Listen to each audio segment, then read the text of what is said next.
नमस्कार दोस्तों, एक बार फिर स्वागत है आपका स्टडी IQ आरंभ पर। दोस्तों, जब भी कोई यूपीएससी की तैयारी शुरुआत करता है तो सबसे पहले उसके मन में एक सवाल आता है कि कहाँ से शुरू करें। और लगभग हर जगह एक ही जवाब होता है कि NCERT पढ़ो। लेकिन एक सवाल यहाँ फिर आता है कि NCERT पढ़नी है तो कैसे पढ़नी है? क्यों? क्योंकि NCERT सिर्फ एक शब्द नहीं है, बल्कि कई लोगों के लिए कन्फ्यूजन है कि NCERT पढ़नी है तो कैसे पढ़नी है, कौन सी NCERT पढ़नी है, कौन सी छोड़ देनी है, यानी किस क्लास से लेकर के किस क्लास तक की पढ़नी है और किस क्लास की छोड़ देनी है, और ये कितनी बार पढ़नी है, ये भी सवाल है। कितनी बार पढ़ने के साथ साथ सवाल ये भी है कि इसे रट्टा मार लेना चाहिए या समझ के पढ़ना चाहिए। तो आज के सेशन में हम इसी बात को समझेंगे कि जो यूपीएससी का आधार तैयार कर रही है आपकी NCERT, उसे आखिर में पढ़ना कैसे है।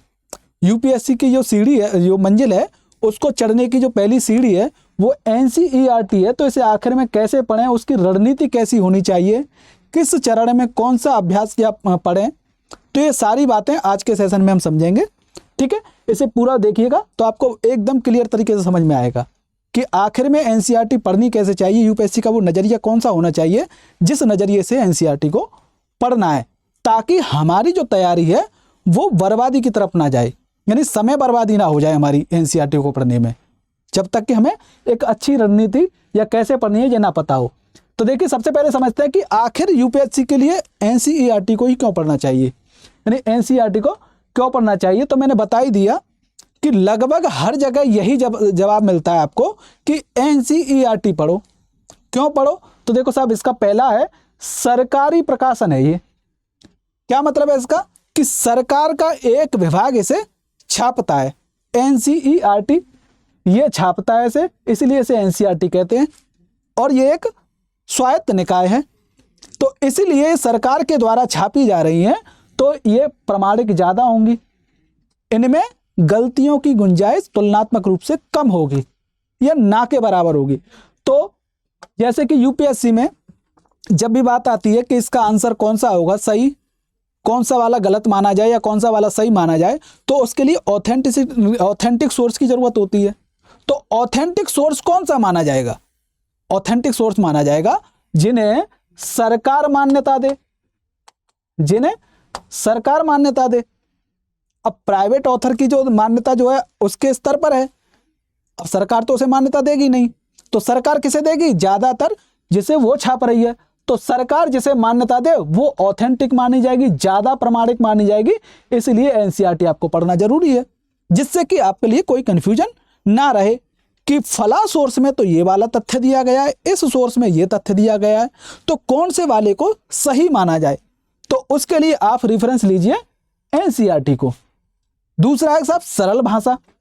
देखिए, यूपीएससी है ना, वो ये टेस्ट करती है कि आपको बेसिक समझ कितनी है, यानी बुनियादी समझ आपके पास कितनी है। आप भारत और दुनिया भर की दुनियादारी के बारे में एक बुनियादी समझ रखते नहीं रखते हैं। तो बुनियादी समझ टेस्ट करती है किसमें? प्रीलिम पेपर में। प्री पेपर में जो है यूपीएससी आपकी बुनियादी समझ को टेस्ट करती है। ये याद रखना इस बात को, जिससे आपकी दिशा सही हो जाए कि कहाँ तैयारी करनी है मुझे। तो यूपीएससी क्या करती है? प्री के माध्यम से आपकी भारत और दुनियादारी के बारे में बुनियादी समझ टेस्ट करती है, और ये NCERT वही बुनियाद देने का आपको काम करती है। इसलिए आपको NCERT पढ़ना चाहिए। साथ के साथ ये सरल भाषा में लिखी गई है। कक्षा 6, 7, 8, 9, 10, 11, 12 ऐसे करके इन छात्रों के लिए लिखी गई है। तो ये छात्र छोटे होते हैं तो उनकी समझ भी उसी प्रकार की होती है। तो उस समझ के अनुसार जितना सरल लिखा जा सकता है उतना सरल लिखने का काम करती है ये NCERT। अब चूंकि हो सकता है आप में से कई लोगों का बैकग्राउंड जो है ये वाला ना रहा हो, आर्ट वाला, इतिहास, जियोग्राफी, यानी इकोनॉमी, इस तरीके का बैकग्राउंड ना रहा हो, तो उसके लिए चीज़ें थोड़ी कठिन हो जाएंगी। फिर हो सकता है किसी का विज्ञान जो है उसका बैकग्राउंड है, तो साइंस बैकग्राउंड है, तो उसके लिए हो सकता है इतिहास को समझना कठिन हो जाए, जियोग्राफी को समझना कठिन हो जाए। तो उसके लिए सरल भाषा में समझा रही है कौन? NCERT। तो इसलिए इसे कोई भी छात्र आसानी से समझ सकता है, इसलिए पढ़नी चाहिए सब NCERT। तो दूसरा हमारे पास रीजन ये आ गया कि NCERT इसलिए पढ़नी चाहिए। तीसरा रीजन है सिद्धांतों की स्पष्टता। जितने ज़्यादा आपके प्रिंसिपल जो है क्लियर होंगे, उतने ही ज़्यादा आपकी समझ विकसित होगी, उतने ही तार्किक आप बनेंगे, उतने ही तार्किक तरीके से आप अपने उत्तर लेखन में अपनी भूमिका निभा सकते हैं, अपना उत्तर लेखन उतने अच्छे से लिख सकते हैं, आंसर राइटिंग स्किल डेवलप कर सकते हैं अगर आपके सिद्धांतों में स्पष्टता है। और सिद्धांतों में स्पष्टता के लिए आपको चाहिए सरलता, यानी सरल भाषा आसानी से समझाई जा सके। तो अगर आपके सिद्धांतों में स्पष्टता आ जाती है, तब आप अगर स्टैंडर्ड बुक की तरफ बढ़ते हैं तो फिर आसानी से आप स्टैंडर्ड बुक समझने लग जाते हैं, क्या लिखा हुआ है, इसका मतलब क्या है, वो सारी बातें आप समझते हैं।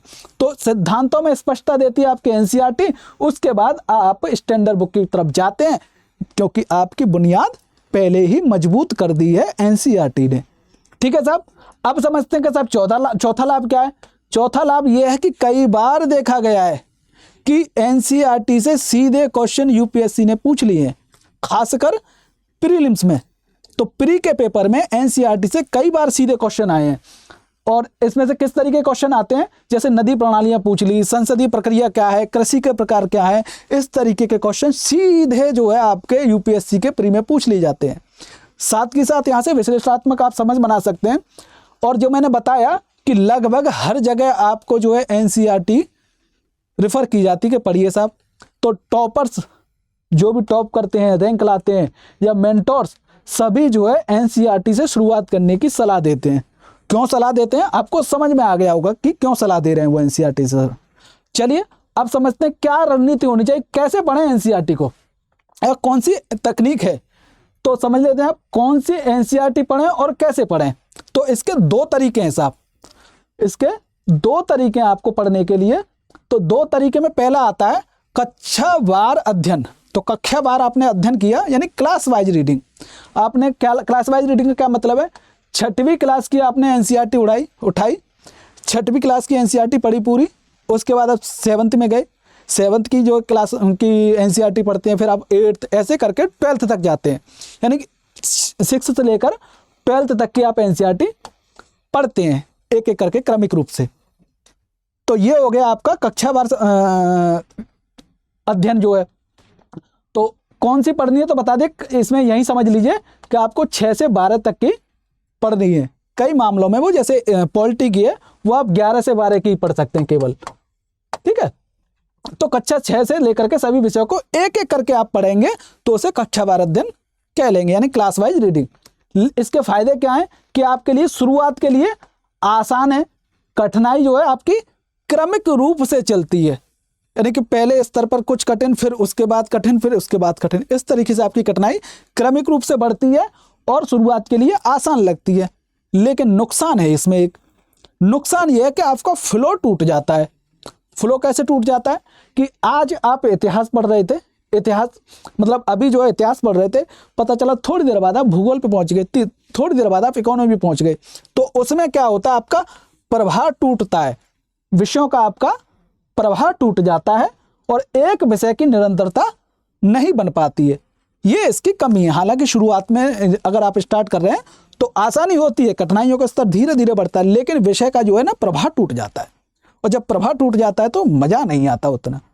तो उसके लिए सजेस्ट की जाती है आपको विषयवार अध्ययन, यानी कि सब्जेक्ट वाइज रीडिंग जो है, ये आपको सलाह भी दी जाती है मेरी तरफ से कि आप सब्जेक्ट वाइज रीडिंग करें, ये वाला ना पढ़ें, मतलब इस तरीके से ना पढ़ें। अगर आपकी इच्छा कर रही है तो पढ़िए, पर मेरी तरफ से यही सलाह है कि इस तरीके से रीडिंग ना करें, आप करें विषयवार अध्ययन, class wise reading, subject wise reading करें आप। ठीक है, कैसे कि पहले आपने इतिहास की विषय को उठाया, इतिहास की 6वीं क्लास की पढ़ी, फिर 7वीं क्लास, फिर 8वीं क्लास की इतिहास, यानी पहले आपने इतिहास निपटाया अपना, उसके बाद भूगोल, उसके बाद इकोनॉमी, उसके बाद सोशोलॉजी, इस तरीके से आप निपटाते गए।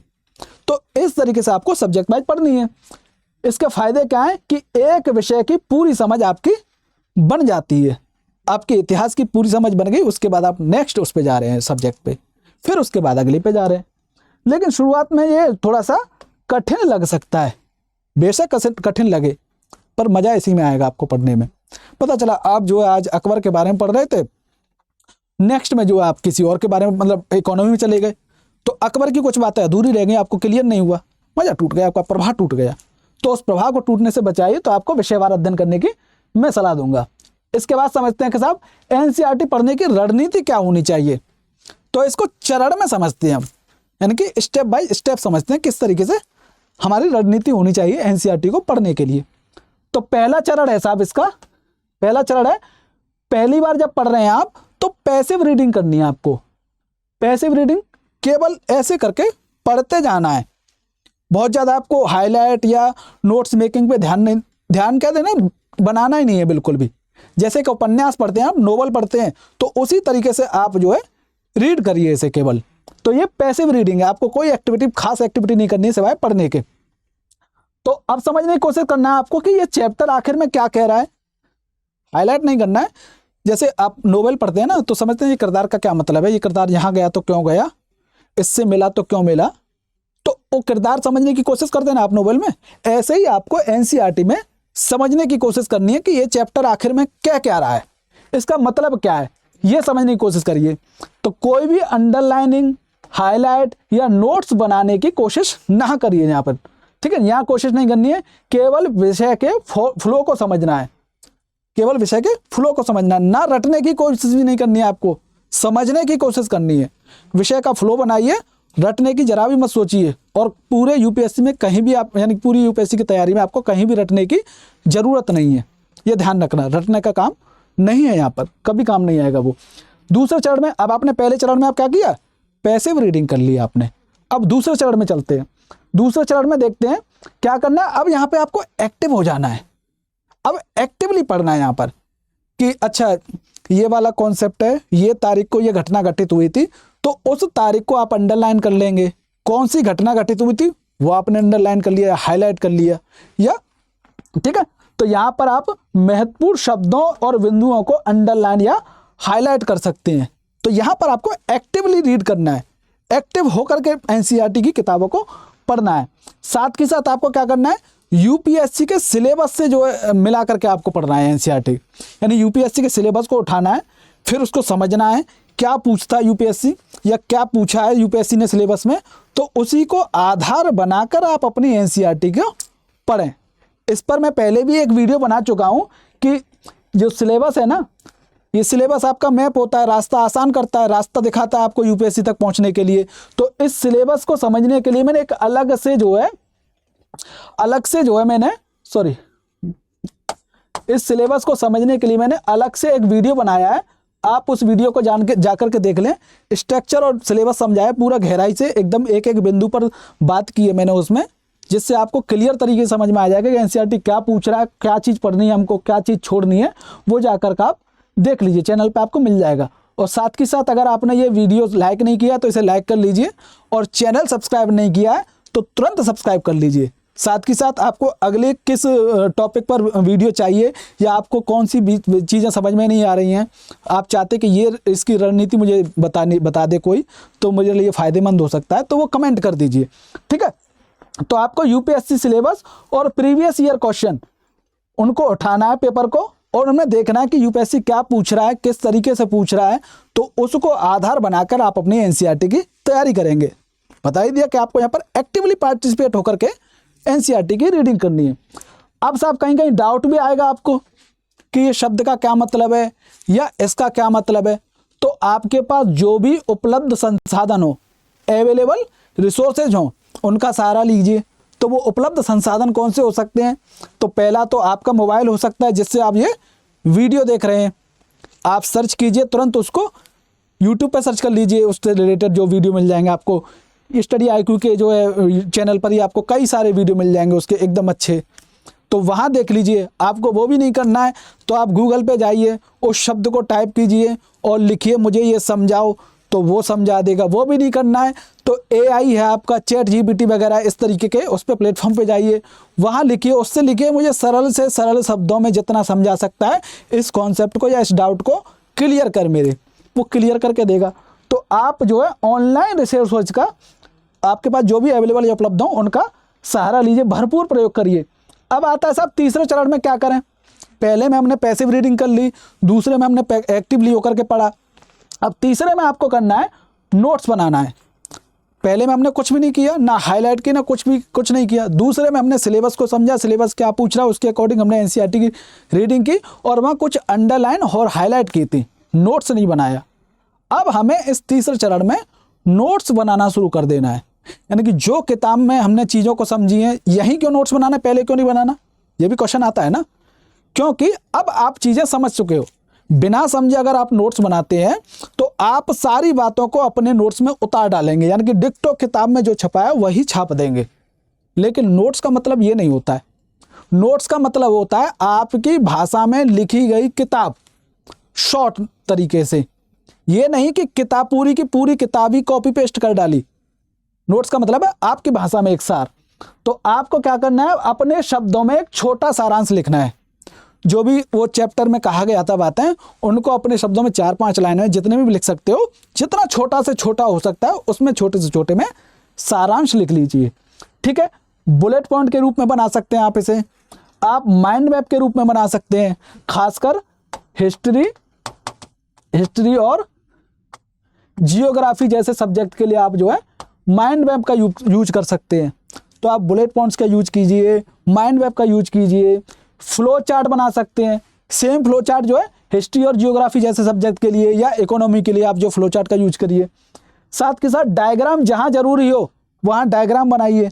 तो आपके नोट्स में ये बातें शामिल होनी चाहिए, बुलेट पॉइंट्स के रूप में हो रहे हैं, माइंड मैप है, फ्लो चार्ट है, डायग्राम है।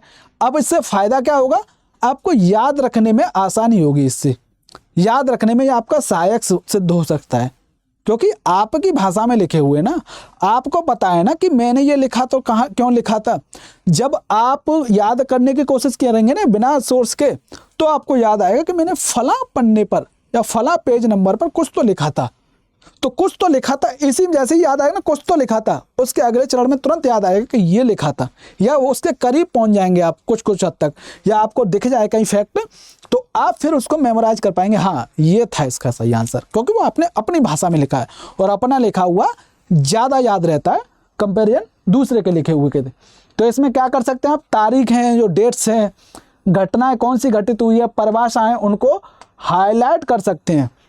याद रखें, आप जब भी पढ़ें तो जो 5 क्वेश्चन है, क्या, कैसे, कब और कहाँ, इस पर ध्यान दीजिए। कोई घटना घटित हुई, क्या घटित हुई है, क्यों घटित हुई है, कैसे घटित हुई है, कब घटित हुई है, कहाँ पर घटित हुई है, इस सारे उसका जवाब ले लेंगे ना आप। अब जब इन सब का जवाब ले लेंगे तो आपके लिए वो पूरा का पूरा टॉपिक एकदम तरीके से क्लियर हो जाएगा। अब आपको वहाँ कोई परेशानी नहीं आएगी। तो किस तरीके से आप, उदाहरण लिखा है मैंने एक, कि किस तरीके से आप बना सकते हो उसको शॉर्ट नोट्स को। तो आपने लिखा कि साहब मिट्टी के प्रकार, तो मिट्टी के कौन से प्रकार हैं, उसमें कौन सी फसलें उगाई जा सकती हैं या उगती हैं, साथ के साथ वो किस राज्य में पाई जाती हैं, वो फसलें या मिट्टी किस राज्य में पाई जाती है। आपने ये देखिए एक फ्लो चार्ट के रूप में बना लिया, या इसी को हम माइंड मैप कह सकते हैं। ठीक है, तो आपको तीसरे चरण में नोट्स बनाने। अब आता है साहब अगला चरण। अगले चरण में बात करें तो अब जो मेन पार्ट है करंट अफेयर, यूपीएससी में इसका मेजर पार्ट आता है प्रीलिम्स में, और मेंस में भी करंट अफेयर से जोड़ करके आपके स्टैटिक क्वेश्चन पूछे जाते हैं, या स्टैटिक सब्जेक्ट से क्वेश्चन पूछे जाते हैं। तो करंट अफेयर से अब आपको अपनी एनसीईआरटी को जोड़ देना है, इंटरलिंक या इंटीग्रेटेड कर देना है आपको। ठीक है, तो एनसीईआरटी और करंट अफेयर्स को मिलाना जरूरी है, क्योंकि स्टैटिक के साथ अब जब आप करंट जोड़ देंगे तो आपकी तैयारी अच्छी तरीके से होगी, क्योंकि यूपीएससी करंट को जो है स्टैटिक से जोड़कर पूछता है, अलग से नहीं पूछता है केवल करंट या तारे घटना पूछ ले, नहीं, उसको स्टैटिक के साथ पूछ रहा है, चाहे वो प्रीलिम्स में हो चाहे वो मेंस में हो। तो इसलिए आपको एनसीईआरटी की जो बुक्स हैं जो आपकी बुनियाद बना रही हैं, तो आपको इससे लाभ मिलेगा। उदाहरण की बात करें, जैसे मान के चलो खबरों में आया है एल नीनो। एल नीनो क्या होता है, जब आप जियोग्राफी पढ़ेंगे तब समझ में आएगा। तो एल नीनो जो है खबरों में है, तो अब इसकी चर्चा है, तो क्या करें आप 11th की क्लास की जो है आप तुरंत उठाएं, क्योंकि आप यहाँ पर 3 बार पढ़ चुके हैं ना। एक बार आपने पैसिव रीडिंग की, फिर एक्टिव रीडिंग की, फिर आपने नोट्स बनाए, उसके बाद जब आप पढ़ रहे हैं तो आप जो है एल नीनो को समझने के लिए क्या करेंगे, अपनी जियोग्राफी की किताब उठाएंगे और उस कॉन्सेप्ट को एक बार फिर से रिवाइज करेंगे क्या होता है एल नीनो, क्या प्रभाव पड़ते हैं इससे, कि इससे सूखा होता है या बारिश ज़्यादा आती है या गर्मी ज़्यादा पड़ती है, फसलों को किस प्रकार से नुकसान होता है, अर्थव्यवस्था पर भी कोई इफेक्ट पड़ता है क्या इसका। तो ये सारी बातें आप जो है समझने की कोशिश करेंगे जब आपका एल नीनो टॉपिक जो है खबरों में रहता है, चर्चा में रहता है। तो क्लास 11 की उठाई आपने भूगोल की किताब से जलवायु प्रणाली को पढ़ना किया, समझना शुरू किया, तो आपने क्या किया, इंटरलिंक यानी कि इंटीग्रेट कर दिया आपको जो आपने जो करंट को एनसीईआरटी से।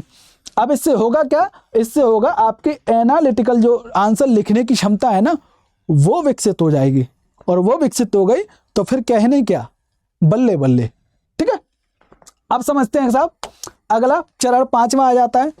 आपने पैसिव रीडिंग भी कर ली, एक्टिव रीडिंग भी कर ली, नोट्स भी बना लिया आपने, करंट अफेयर को इंटीग्रेट भी कर दिया, जोड़ दिया। अब आता है आपका पार्ट जो है रिवीजन करने का, अभ्यास करने का, प्रैक्टिस करने का। तो ठीक है साहब, नियमित रूप से आपको रिवीजन करना है, ये नहीं है कि पढ़ के छोड़ दिया अब जो है आप जो है रिवीजन कर ही नहीं रहे हैं। पढ़ के छोड़ देंगे, अगर रिवीजन नहीं करेंगे तो यकीन मानिए आप जो है भूल जाएंगे चीज़ों को, समय पर फिर चीज़ें याद नहीं आएगी, फिर आपको ज़्यादा मशक्क़त करनी पड़ेगी। तो मशक्क़त ना करनी पड़े तो उसके लिए नियमित रिवीजन करें।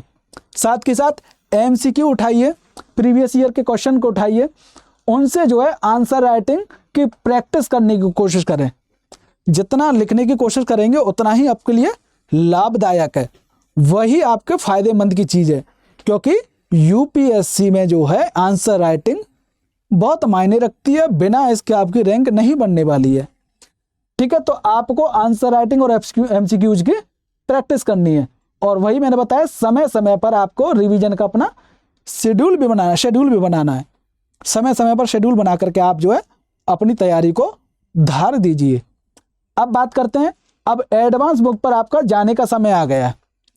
आपने एनसीईआरटी खत्म कर लिया, एमसीक्यू से प्रैक्टिस भी कर लिया, अब आप स्टैंडर्ड बुक की तरफ जा सकते हैं, क्योंकि आपकी बुनियादी समझ विकसित हो गई। अगर बुनियाद मजबूत होगी, जैसे मैंने पहले लेक्चर में ही बताया था कि घर बनाने से पहले आधार रखते हैं, जिसे हम नींव कहते हैं। क्या कहते हैं उसे हम? नींव कहते हैं। नींव जितनी मजबूत होगी उतनी ही ज़्यादा आपकी ऊपरी मंजिल जो है मजबूत होंगी।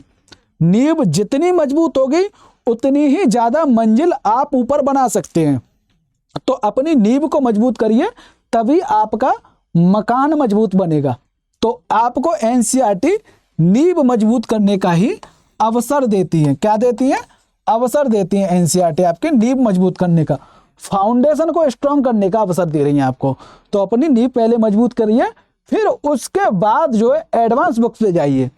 आपने सिद्धांतों को अच्छे तरीके से समझ लिया, सरल भाषा में समझा है, तो जब जाएंगे एडवांस बुक पर तो आपको समझ में आएगा कि लक्ष्मीकांत में कोई बात कही गई है तो उसका क्या मतलब है। फिर आपको ज़्यादा जद्दोजहद नहीं करनी पड़ेगी। तो फिर आप स्पेक्ट्रम और लक्ष्मीकांत जैसी बुक्स को गहराई से पढ़ सकते हैं। उसके बाद एक बात अगर मैं कहूँ तो एनसीईआरटी जो है ना आपको आधार देती है, जबकि एडवांस बुक, क्वेश्चन आ सकता है ना, आप पूछ सकते हैं कि साहब जब एनसीईआरटी पढ़ ली तो हम एडवांस बुक क्यों पढ़ें, लक्ष्मीकांत या स्पेक्ट्रम जैसी या जीसी लियोंग जैसी चीज़ों पर क्यों जाएं, जीएस लियोंग जैसी चीज़ों पर। तो उसका मतलब है कि साहब एनसीईआरटी ने आपको आधार दे दिया, आपका बेस मजबूत कर दिया, आपका फाउंडेशन मजबूत कर दिया, लेकिन आपको जो एनालिटिकल सोच बनानी है, जो आपको आंसर राइटिंग में काम आएगी, वो एनालिटिकल सोच जो आपको एडवांस किताबें देंगी, विश्लेषणात्मक समझ को आपको बढ़ाएंगी ये। तो आप जो है कम से कम 1 से 2 घंटे या जो भी आपको उचित लगे 3 या 4 घंटे, उसके लिए आप जो है एनसीईआरटी के लिए निर्धारित करिए और उस समय पर एनसीईआरटी पढ़िए। अब चलिए साहब अगली चीज़ समझते हैं कि आपको मैं सुझाव के तौर पर क्या कह सकता हूँ, यानी कि आपको क्या गलती नहीं करनी है। तो गलती साहब पहली तो आप बिना सिलेबस देखे ना पढ़ें। अगर आप बिना सिलेबस दे करके पढ़ेंगे तो आपकी तैयारी एक समय की बर्बादी साबित हो जाएगी। यानी कि आपने अगर 2026 का जो है पेपर टारगेट किया है और आपने बिना सिलेबस के समझे पढ़ाई स्टार्ट कर दी है और अंत तक जो है बिना सिलेबस को समझे पढ़ रहे हैं, तो आपकी तैयारी फिर अगले चरण में पहुंच जाएगी। प्री क्लियर करना आपका पॉसिबल नहीं होगा उसकी। तो अगले चरण में ना तैयारी ले जानी पड़े, इसके लिए आप पहले सिलेबस को देखें, समझें। मैंने इस पर बताया, पहले ही वीडियो बनाया हुआ है इस पर, उस वीडियो को जाकर के देखें, पूरा स्ट्रक्चर और जो है सिलेबस समझाया उसमें मैंने एक एक बिंदु पर पूरी तरीके से। ठीक है साहब, उसके बाद आप एक बार में सबका सब याद करने की कोशिश ना करें। जरूरी नहीं है आपको एक बार में सब चीज़ें याद हो जाएं। हो सकता है कोई चीज़ आज याद हो गई ना, या दूसरी कल वाली चीज़ ना याद रहे। तो इसलिए आपको एक बार में सब कुछ याद करने का कोशिश नहीं करनी है। आपको एक बार में ज्ञाता नहीं बन जाना सब चीज़ का, या एक बार में ज्ञानी नहीं बन जाना। तो एक बार में सब याद करने की कोशिश ना करें। दूसरा, केवल हाईलाइट तक सीमित ना हो जाए साहब। पता चला आपकी जो बुक थी वो पूरी बुक जो है आपने हाईलाइट कर करके रंगीन कर दी है। ऐसा मत करना। पता चला आप हाईलाइट तो करते हैं कि कुछ चीज़ें जो है इम्पोर्टेंट हैं या विशेष हैं, इसलिए उनको हाईलाइट कर दिया। पता चला आपने तो इतना हाईलाइट कर दिया कि पूरा का पूरा पेज ही हाईलाइट है। तो जब भाई पूरा पेज ही इंपॉर्टेंट था तो हाईलाइट करने की जरूरत क्या थी। इससे अच्छा ये है कि आप पेंट ब्रश उठाइए और लीजिए उसे, पेंट को रंग डालिए पूरी किताब को। अगर यही करना है तो बैठ जाइए, पन्ना पलटिए, ब्रश उठाइए, ब्रश उठाइए, पेंट। तो ये नहीं करना आपको। कुल मिला के आपको हाईलाइट जो चीज़ें महत्वपूर्ण हैं उन्हीं को हाईलाइट करना है। पूरा पेज या पूरी किताब रंग नहीं देनी है। पता चला पूरी किताब लाल पीली हुई पड़ी है, खुद का ही मन नहीं कर रहा उसे देखने का, फिर सोच रहा है कि अरे नई किताब लेनी पड़ेगी। तो इससे बचना है आपको। हर लाइन का नोट्स नहीं बनाना है।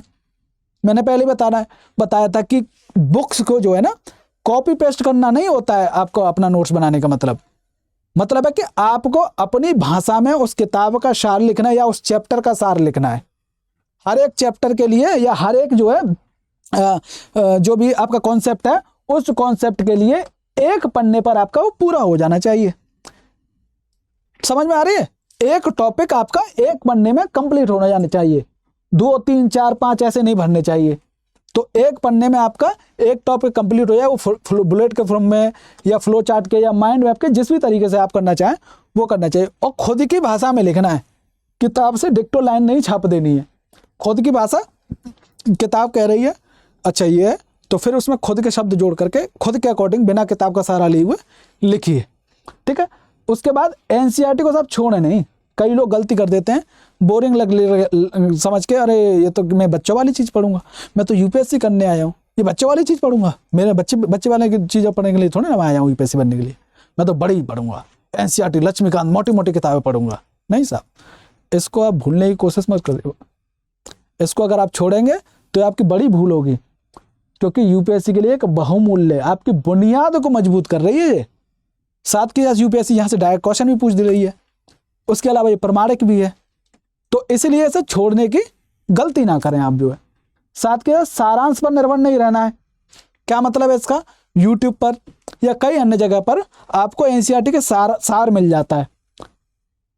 आपकी पूरी किताब जो है किसी ने आधे घंटे में समझा के रख रखी है, वो आपके काम नहीं आएगी साहब।